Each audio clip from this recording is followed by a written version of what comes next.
2002, over Germany, the middle of the night. Where is it? A Russian plane is taking children on holiday to Spain, but the pilots can't believe what they see heading towards them. Increase 1.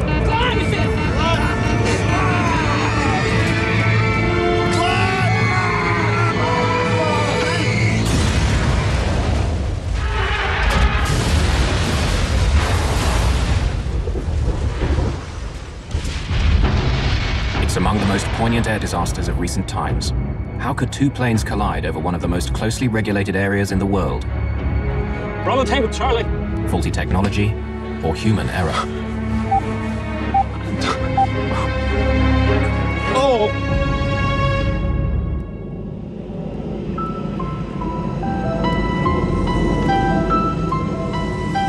June 2002, the city of Ufa in western Russia. Ufa is populated by both Christians and Muslims. This year, its most outstanding teenagers have been chosen to go on a 2-week vacation organized by UNESCO near Barcelona in Spain. They are among the most clever, athletic or artistic children of Ufa. Kirill Degtyaryov is a 14-year-old prodigy. He's been painting since he was 4 years old and has already had 2 public exhibitions. He's halfway through his new work. He was very good at painting. He felt colors. He received good reviews. The trip sounded very exciting. That's why we agreed that Kirill should go to Spain. He just graduated from grade 9. He needed some rest, and it was a good opportunity for a summer holiday.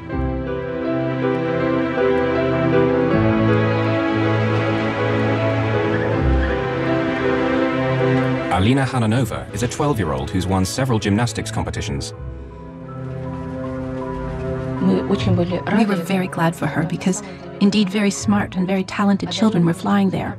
All extraordinary children in terms of their personalities. She studied very well, and she got only excellent marks. I remember that she was pleased to go on the trip. She loved getting ready for it. She was so excited. We purchased some clothes and some vacation stuff.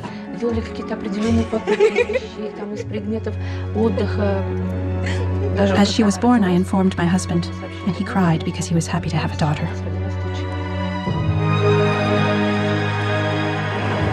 The 46 children from Ufa, accompanied by a few teachers, leave on a train to Moscow. There, they're due to catch their flight to Barcelona. But in Moscow, things start to go wrong. The tourist agency accidentally takes the children to the wrong airport, so they miss their plane. They're terribly disappointed. While the agency tries to sort out the mess, the children go sightseeing in the Russian capital.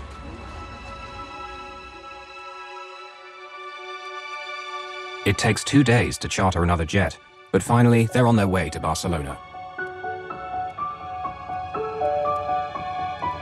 On July the 1st, 2002, the children from Ufa board their plane at a Moscow airport. The Kaloyevs are not part of the school group. They're going on a holiday to meet their father, who's an architect, and is finishing a project near Barcelona.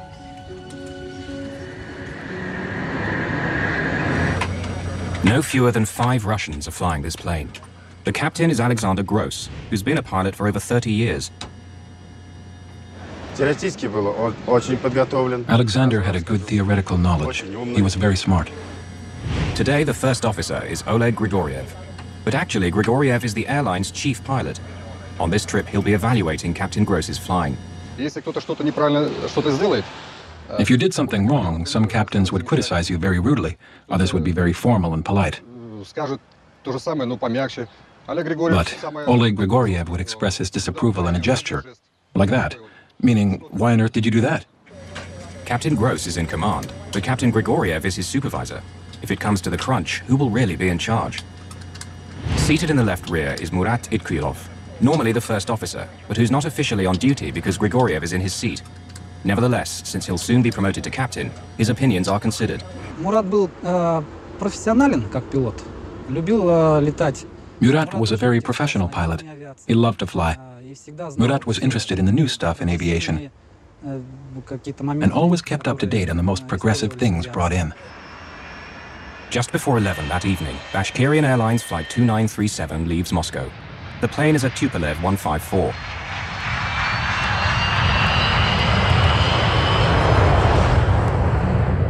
Like most modern aircraft, it carries collision avoidance equipment called TCAS, or Traffic Collision Avoidance System. Descend, descend, descend. TCAS works because all commercial aircraft carry a transponder, which sends a constant stream of radio signals identifying them and saying where they are. TCAS listens in and calculates whether any of the planes is on a collision course. If they are, it will tell the pilot what action to take to avoid collision. Descend, descend. If air traffic control should ever let them down, TCAS will be their last line of defense. Clear of conflict. Hundreds of kilometers away in Bergamo, Italy, a Boeing 757 is getting underway. It's flying for DHL, the international freight company, and is heading for their European base at Brussels in Belgium. The Russian Tupolev will cross its path over southern Germany. The Boeing has only 2 people aboard, Captain Paul Phillips, who's British, and First Officer Brant Campioni, who's Canadian, and due to fly the next leg of the journey. The DHL takes off at 6 minutes past 11 on what will be its last journey.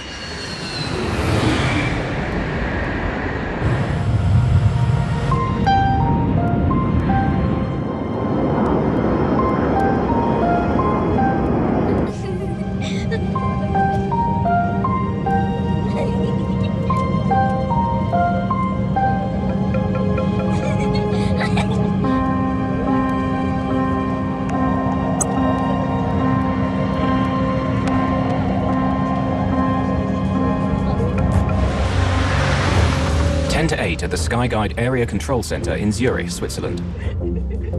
The busy day shift has ended and the night shift is reporting for work. Peter Nielsen is an experienced controller. He's been doing this job for 8 years. The center regulates air traffic in southern Germany as well as northern Switzerland. Tonight, there are only 2 controllers on duty. But the traffic in their sector is light, and Nielsen's colleague decides to take a lengthy break, a common practice at Skyguide. Peter Nielsen is now responsible for all air traffic on 2 radar screens which sit a meter apart. At 10 past 11, 2 technicians arrive. They inform Peter that Skyguide management has authorized them to carry out maintenance work on the main radar. While they do so, the screens will work much more slowly and will give no visual 2-minute warning if planes are getting too close to each other. Tie into 933, route traffic in Allgäu. Bavarian 350, descend flight level 270.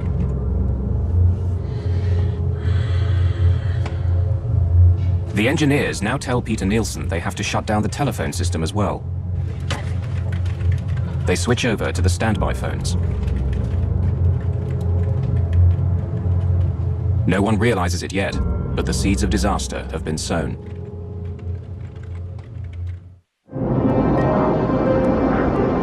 The Russian plane, filled with schoolchildren, is now over central Germany and flying towards Switzerland.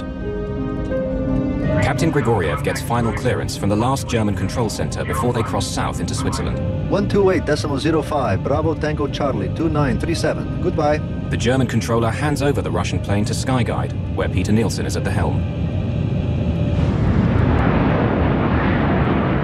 Meanwhile, the DHL plane is climbing north over the Alps and is now entering Swiss airspace. Zurich, radar, good evening. Dilmun 611, I'm climbing flight level 260, direct ob AC. Captain Paul Phillips of the DHL requests clearance to climb to a higher altitude. The thinner air there will mean less air resistance and save fuel. Roger, climb flight level 320. Direct Tango Golf Oscar and requesting 360, thanks, it's available. Dilmun 611, climb flight level 360. The DHL reaches flight level 360, or 11,000 meters, the same altitude as the Russian plane, and they're on a collision course. But they're many kilometers apart. So far, no danger. Now the assistant gives Peter Nielsen a new flight strip.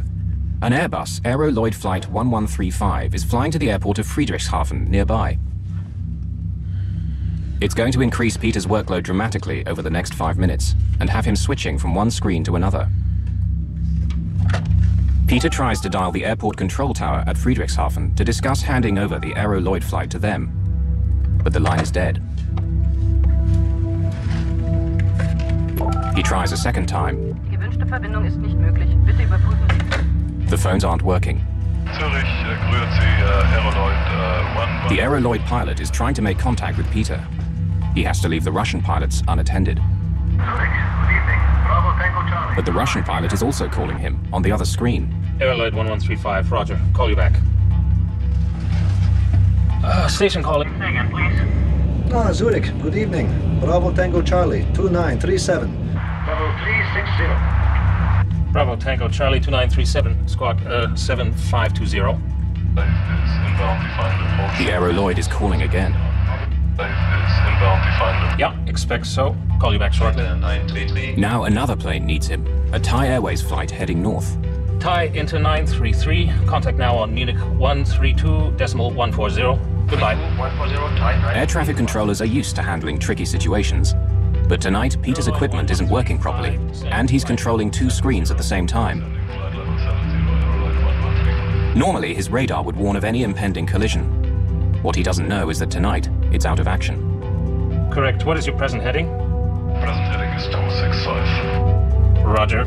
Right turn, heading 280, vector ILS 24. Right heading 2804 to expect ILS 24, Aeroloid 1. Peter wants to get this Aeroloid flight off his hands. He tries dialing the public number for the Friedrichshafen control tower for the third time.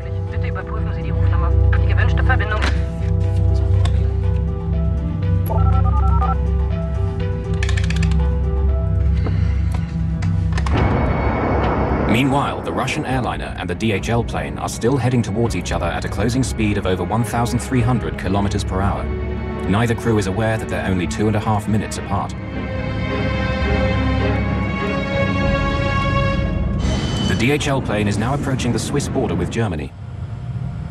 The Russian Tupolev is heading for exactly the same spot and at the same altitude. Finally, someone at another air traffic control center in Germany spots the danger. Conflict. He grabs the phone to warn Nielsen, but can't get through.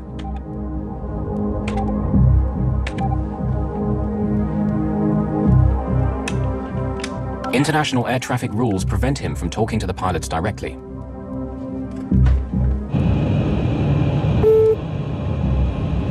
Look at that. Now, for the first time, the Russian pilots can see the DHL plane on the screen of their TCAS anti-collision computer. But Peter Nielsen is still focused on getting the Aeroloid flight safely down.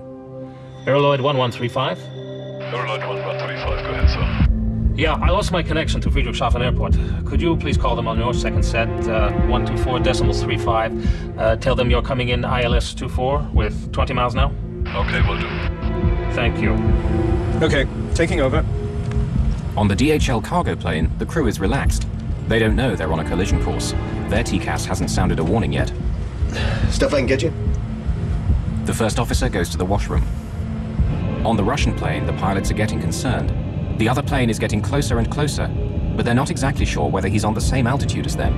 He's going below us. Fly below. 500. No, 100 meters. Traffic. Why? Traffic.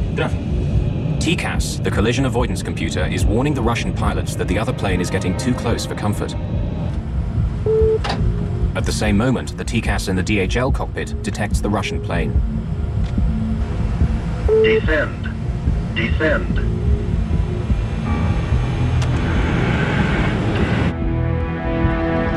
Peter Nielsen finally realizes what's happening.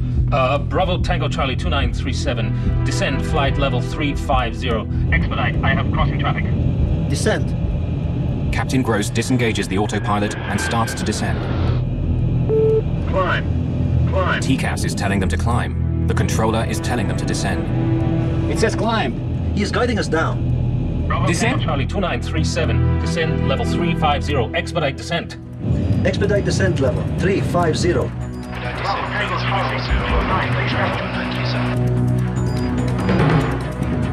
Peter Nielsen thinks he's averted a collision by telling the Russian plane to descend.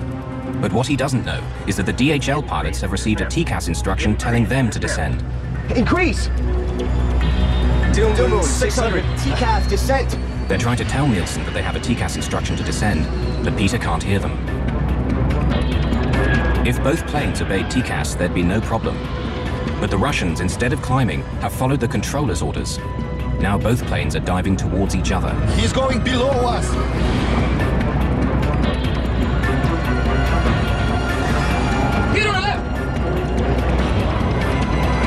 Increase climb. Increase climb. Climb, it says! Climb! Descend!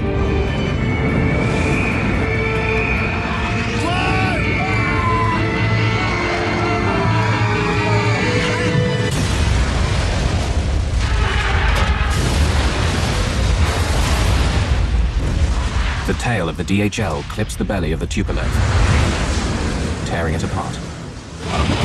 The pilots soon lose consciousness. The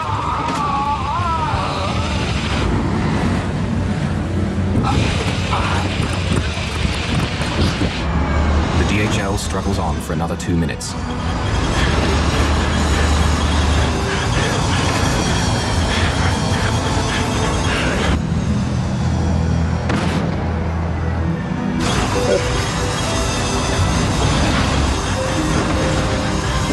It will crash 7 kilometers away. Can we go over to 3000? Affirm. Bye-bye. Bye-bye. Peter is unaware of what just happened. Bravo Tango Charlie 2937.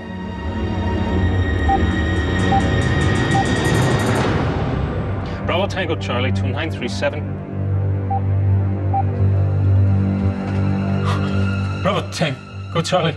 This is the nightmare that every controller hopes will not happen to him. 2 of his aircraft colliding, killing scores of people. Oh! Peter Nielsen leaves the control room for the last time, but his story is far from over.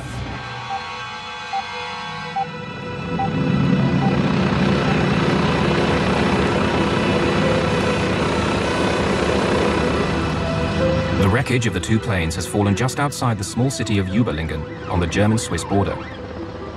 Wreckage is scattered over 350 square kilometers. It's the worst mid-air collision in German post-war history. Debris comes raining down around a school for handicapped children, run by Bruno and Stella Wegmüller. The sky was orange, red, flaming, and we saw these pieces falling down and detonations again and again, and we realized it couldn't have been a normal thunderstorm. It was something we had never heard and seen before. It was incredible because there are many, many houses here, and there was nothing on this place. But around our school, we find bodies, children. We very soon also realized that we couldn't do anything, really. We couldn't save anyone, we couldn't help anyone. Today, actually, some people still suffer and see the pictures and have to learn to deal with these pictures. And for other people, it is like a bad dream. The problem was that the bodies and debris were dispersed over a very, very wide area, approximately 40 square kilometers. A corridor 20 kilometers long and 2 kilometers wide. It was the largest police operation in the province of Baden-Württemberg, lasting a week and involving over 6,000 people searching for the bodies. The policeman is standing where the DHL crashed. Here you see no more trees. The trees have completely burned down. We assume that the turbines of the Boeing separated first, approximately 700 to 800 meters high before this plane crashed. One landed 300 meters that way, and the other turbine was another 500 meters that way. In this garden lay many of the bodies of the children of Ufa. In this part died 28 children. In this field, there was a child. More over here, in this field, there was a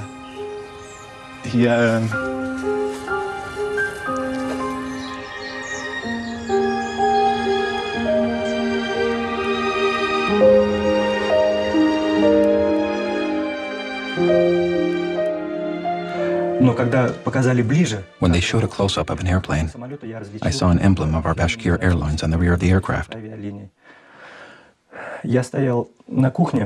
I was in the kitchen. Everybody was still asleep. I nearly fainted. I leaned to the table. I didn't know what to do. The Khananov family lost their only daughter. Irina Degtyaryeva lost her only child. We hoped for some kind of a miracle, that he missed the plane. In a word, we didn't want to believe in this news. It was like thunder in a clear sky, and God forbid anyone gets news like this. Vitaly Khaloyev, the Russian architect, was awaiting his family in Barcelona. He's one of the first to arrive in Ubelingen. Although the relatives are not encouraged to participate in the search, Vitaly cannot help himself.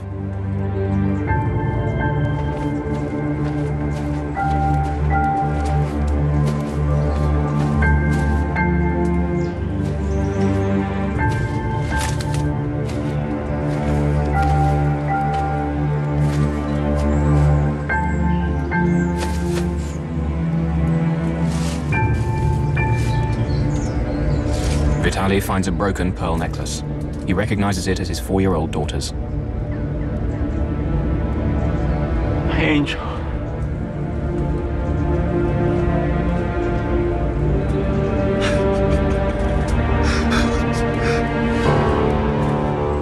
Amazingly, amidst all the carnage, Vitaly finds his daughter's body intact.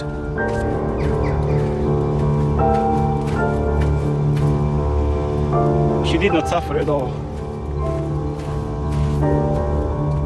The mutilated bodies of his wife and son won't be found until later. Over 6 days of searching, the rescue workers gather bodies and body parts scattered all over the southern German countryside. By Thursday of that week, 2 days later, the relatives started arriving. They could not all see the bodies we'd found because most of the bodies were badly charred or mutilated.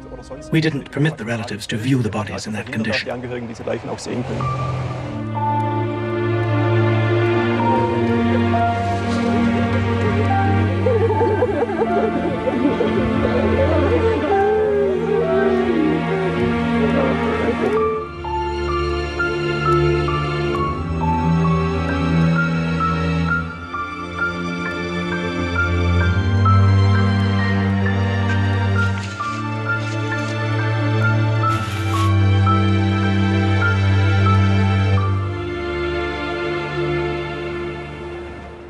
In Ufa, in western Russia, both Christian and Muslim communities are devastated by the loss of their children. In the cemetery, where 53 of the people in the Tupolev are buried, there are 2 double rows of gravestones, with the Christian Orthodox on one side and the Muslims on the other. It's eerily reminiscent of the seating arrangement on the plane. The monument evokes a flight of paper planes frozen in flight.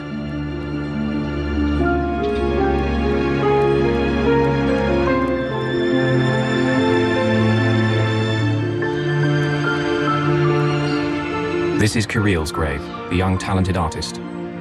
And this is Alina's, the 12-year-old gymnast.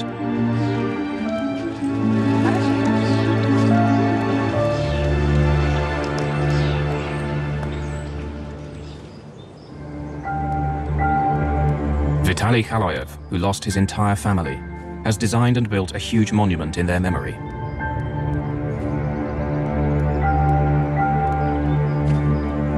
Day and night, he lingers at the cemetery, inconsolable.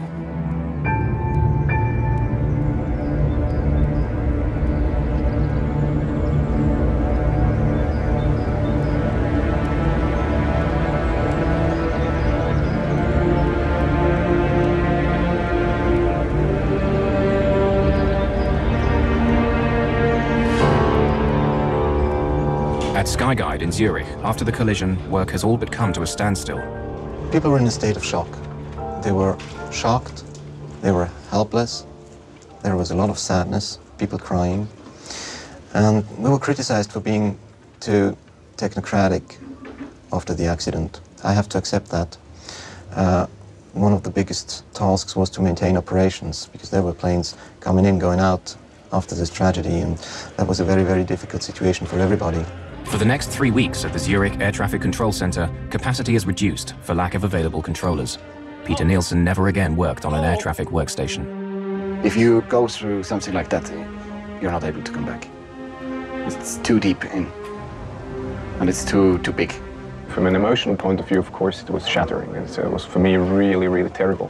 Terrible in the sense that it happened to one of my colleagues, it happened to our profession, but it also happened to families who lost their children. The hunt begins for a scapegoat. If 2 planes collide in empty skies, someone must be to blame. At first, some suspect the Russians. The pilot of the Russian plane is said to have ignored repeated instructions from air traffic controllers. And while repeatedly they contacted the Russian pilot and asked him to change altitude because he was flying at a level where he should not have been. Now, the Russian pilot never responded to those warnings from air traffic control. The Russian pilots, particularly in Soviet times, and also now, but to a lesser extent, were extremely well trained. I have no concerns about the training of pilots. They've been trained for almost every operational possibility that could happen. Why did the TCAS device meant to avoid collisions, in this case maybe help cause one? And why didn't the Russian plane descend when first ordered? A language problem? Controller commands are always in English. I knew everybody from that crew. Everybody knew English enough to speak with controller. So who is to blame? The media spotlight now falls on controller Peter Nielsen. He was the man who'd guided the two planes towards each other. They were under his control. He must have caused them to collide. I was as shocked as I could have been with any other name or any other colleague. I was just very sorry for him. The media coverage about the incident very often makes you angry because these statements are taken out of context. And what more do we know about this Swiss controller at the center of the investigation? He was chased by the media. He was accused of being a murderer. He's the man obviously everyone wants to talk to, but at the moment the Swiss say he's in no position to talk, and we heard today that the Swiss authorities have opened an investigation to see whether there's enough evidence for charges of manslaughter. Meanwhile, that investigation is underway, headed by Germany's air crash detectives, the BFU. By the fifth day, they've read all the black boxes. So this is a typical voice recorder, which was built into the Tupolev 154. It shows two reels.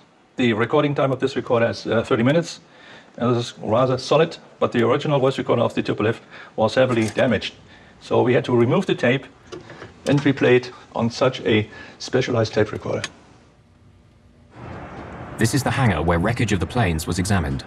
This one here is the lower surface of the right wing of the Tupolev, and that remaining stub here went below the Tupolev and caused these scratches. July 2003. Many parents returned to Übelingen in Germany for the first anniversary.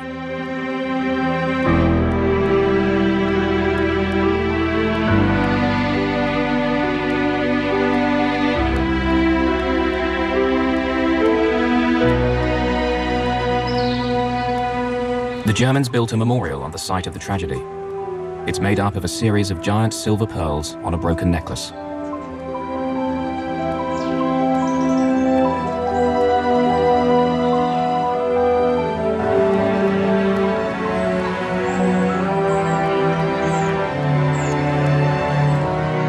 The head of Skyguide is among the crowd. Can you tell us, what are the mistakes you made? I don't think this is the time to talk about it. I'm sure you'll understand. Have you apologized? Okay, thank you.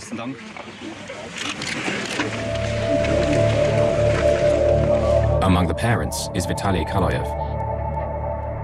He asks the head of Skyguide which controller was responsible for the accident, but receives no answer. Yes, in fact, the man asked if it is possible to meet the controller, to meet Peter, and the answer was it is not possible. The request passes almost unnoticed, but Vitaly Kaloyev is not satisfied. Descend. Crossing. Meanwhile, as the investigators work, they discover a fog of confusion surrounding TCAS. When it was introduced 20 years previously, there'd been a fatal omission. Descend flight level 350. Expedite. I have no one said what should happen if there was a conflict between what TCAS was saying and what the controller was saying. It says climbed. There's no hard and fast rule to guide the pilots. He is guiding us down. Increase descent. Whilst pilots in the West have always been taught to obey TCAS. 600. TCAS descent. In the rest of the world, it's anyone's guess. We're not accustomed to not trusting controllers. In civil aviation, there were lots of situations when pilots didn't follow instructions of the controller, and that led to plane crashes or other accidents. The mentality of Russians is still very much in the lines of the old Soviet ways, and they're much more inclined to follow instructions than to do what they think may be appropriate. They always reckon that the other guy knows better. The potential for a terrible accident was there, and a year and a half before the Übelingen tragedy, it nearly happened. Over Japan, 2 jumbo jets with 677 people aboard came so close that they filled each other's windscreens. The violent avoidance maneuver caused 100 people to be injured, some of them seriously. This was seconds away from being the worst plane crash in aviation history. Once again, a pilot had listened to the controller instead of his TCAS. It should have served as a warning to everyone. Yet from ICAO, the International Civil Aviation Organization, there was only silence. ICAO is responsible for drawing up the rules of commercial aviation. German investigators say that their vagueness about how to use TCAS was one of the reasons for the Überlingen disaster. If ICAO had carried out a detailed investigation of the incident in Japan and made recommendations that led to changes in procedures, this probably would not have happened. ICAO did not feel it necessary to get involved in this, and they left it entirely up to the Japanese authorities. Had it been a collision, maybe they would have got involved. After this near miss, the Japanese government immediately asked for their guidance. But unfortunately, ICAO only acted on the request 18 months later, after the Überlingen disaster. Perhaps the ICAO procedures and standards, but in particular operating procedures for airborne collision avoidance, were somewhat ambiguous or open to interpretation. The Japanese incident was not the only warning ICAO received. In the 2 years leading up to the Überlingen collision, 4 other near misses happened in Europe alone because one set of pilots obeyed air traffic control instead of their TCAS. If I have to summarize the advice that we gave the world, if a warning comes from ACAS, pilots should immediately follow it at all times. With the benefit of hindsight, you always ask yourself, could we have done more? And an accident is a wake-up call for everybody. All of these regrets are of little comfort now to the grieving parents of Ufa. Everything that was good is in the past and was connected with my child.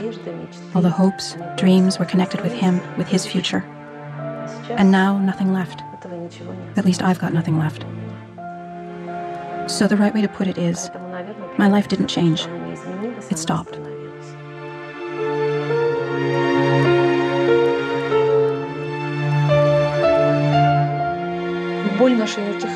Our pain doesn't go away, you know. It's getting stronger every year.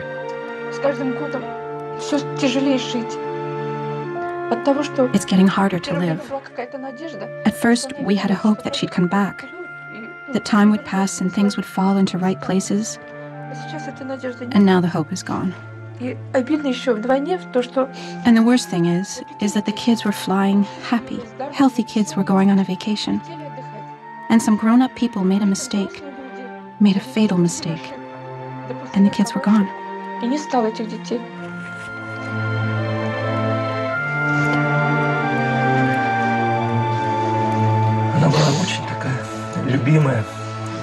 She was loved.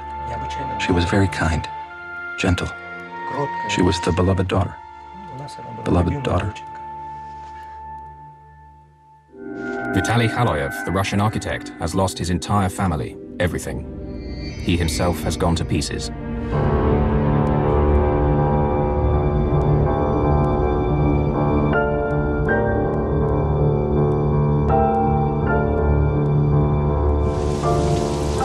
He's become obsessed with finding out who is responsible for the collision. Khaloyev decides to travel to Zurich to play out the last tragic chapter in the Überlingen story. On February the 24th, 2004, a stranger calls at the house of the controller, Peter Nielsen.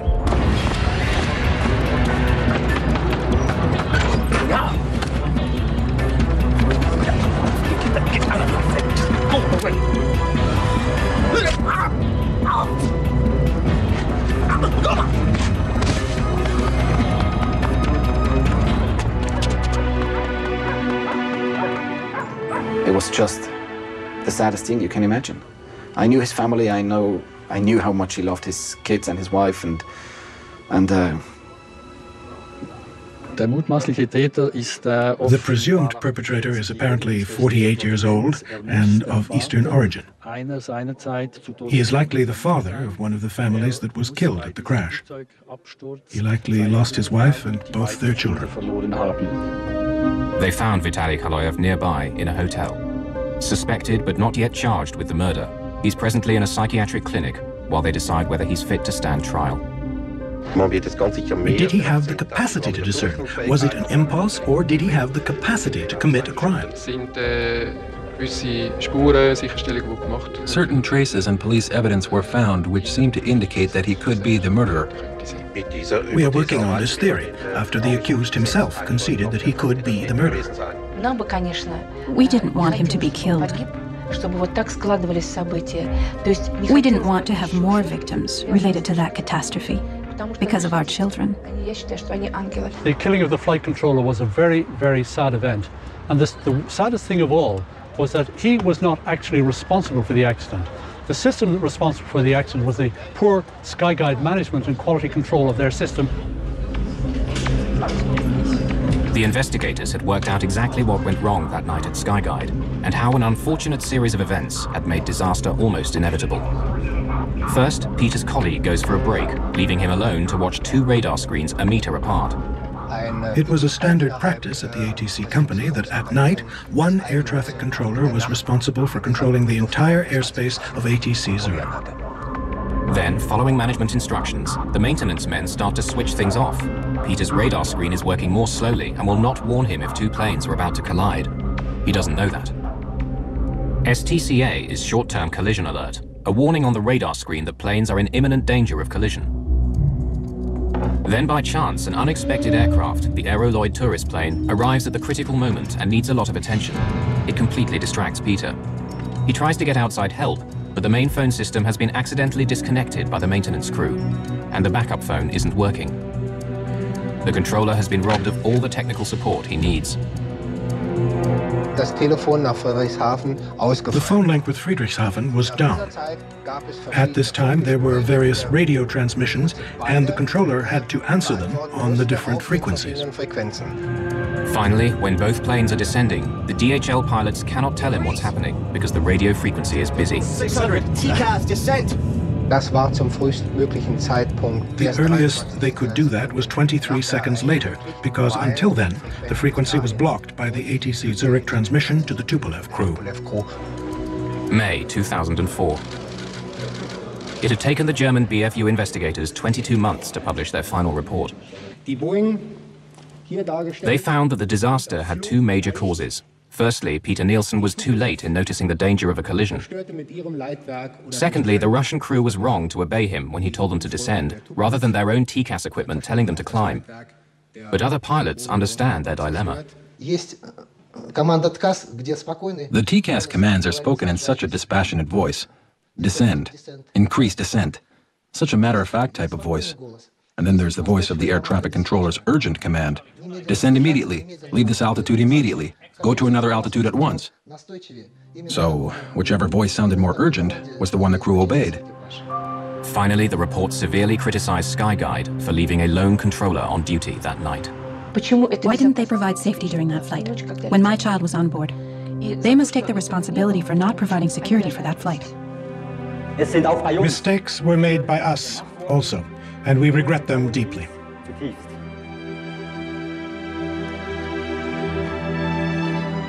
We acknowledge our responsibility as set out in the BFU report, and we ask the families of the victims for forgiveness. At Skyguide in Zurich, a rose now sits in a vase in memory of Peter Nielsen and the tragedy of Überlingen.